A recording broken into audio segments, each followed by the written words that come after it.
ముఖ్యాంశాలు. కేంద్ర గణాంక సంస్థ విడుదల చేసిన 2010-11 సంవత్సరం ముందస్తు అంచనాల ప్రకారం జీడీపీలో వ్యవసాయ మరియు అనుబంధ రంగాల వాటా ఎంత? 14.2%.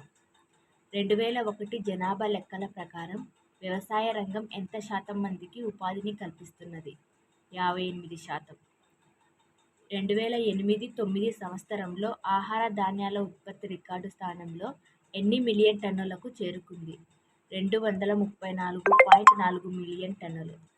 సహజ రబ్బరు ఉత్పత్తిలో భారతదేశం ఏ స్థానంలో ఉంది? 4వ స్థానం. సహజ రబ్బరు వినియోగంలో యునైటెడ్ స్టేట్స్ తర్వాత రెండో అతిపెద్ద దేశం ఏది? భారతదేశం. బ్రెజిల్, వియత్నాం, కొలంబియా, ఇండోనేషియా, ఇథియోపియాల తర్వాత 6వ స్థానంలో గల దేశం ఏది? భారతదేశం. భారతదేశం ఉత్పత్తి చేసే కాఫీ రకాలు ఏవి? Arabica, robusta.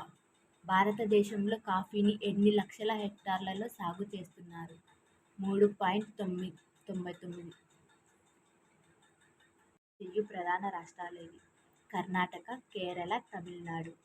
ప్రపంచంలో బ్లాక్ టీకి అతిపెద్ద ఉత్పత్తిదారు, వినియోగదారుగా ఏ దేశం నిలిచింది? భారతదేశం. భారతదేశంలో 16 రాష్ట్రాలలో తేయాకు పండిస్తుండగా మొత్తం తేయాకు ఉత్పత్తిలో 96% ఉత్పత్తి చేయగల రాష్ట్రాలు ఏవి? అస్సాం, పశ్చిమ బెంగాల్, తమిళనాడు, కేరళ.